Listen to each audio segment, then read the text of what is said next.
በስመ አብ ወወልድ ወመንፈስ ቅዱስ አሐዱ አምላክ። ሚያዝያ 29 በዚች ቀን የክብር ባለቤት የጌታችን የኢየሱስ ክርስቶስ የልደቱ መታሰቢያ ነው። ይቅርታው፣ ቸርነቱ፣ ምሕረቱ ከሁላችን የክርስቲያን ወገኖች ጋር ለዘላለሙ ይኑር አሜን። በዚችም ዕለት ከ72ቱ አርድእት አንዱ ሐዋርያ አርስጦስ አረፈ። ይህም ቅዱስ ከሐዋርያት ጋር በጽርሐ ጽዮን የመንፈስ ቅዱስን ጸጋ ከተቀበለ በኋላ በሀገሩ ሁሉ ቋንቋ ተናገረ። ሐዋርያትንም እያገለገለ ከእሳቸው ጋር ሲሰብክ ብዙ ጊዜ መከራ ተቀበለ። ከዚያም በኋላ ሐዋርያት መርጠው ለኢየሩሳሌም ቤተ ክርስቲያን አስተዳደር ሾሙት።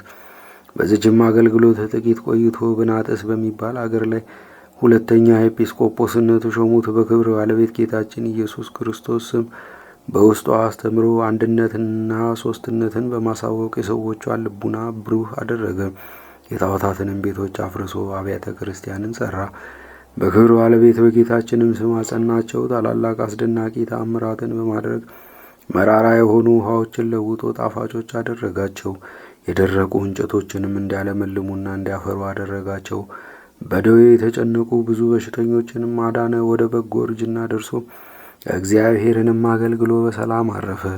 እነሆ ሐዋርያው ጳውሎስ በመልእክቱ አስታውሶታል። ለእግዚአብሔርም ምስጋና ይሁን። እኛንም በዚህ ሐዋርያ ጸሎት ይማረን፣ በረከቱም ከሁላችን የክርስቲያን ወገኖች ጋር ለዘላለሙ ትኑር አሜን። በዚህችም ቀን ንጹሕ ደግ ቅን የሆነ የኢየሩሳሌም ኤጲስቆጶስ አባ አካክዮስ አረፈ። ይህንንም ቅዱስ ከሃዲያን ብዙ ቀኖች አሰቃዩት። እግዚአብሔርም በእጆቹ ብዙ ተአምራትን አደረገ። ከዚህም በኋላ በፍቅር አንድነት አረፈ። ለእግዚአብሔርም ምስጋና ይሁን። እኛንም በጸሎቱ ይማረን፣ በረከቱም ከእኛ ጋር አይኑር ለዘላለሙም አሜን። በዚችም ዕለት የአባ ገምሶና ከእርሱ ጋር የሆኑ የብዙ ሰማዕታት መታሰቢያቸው ነው።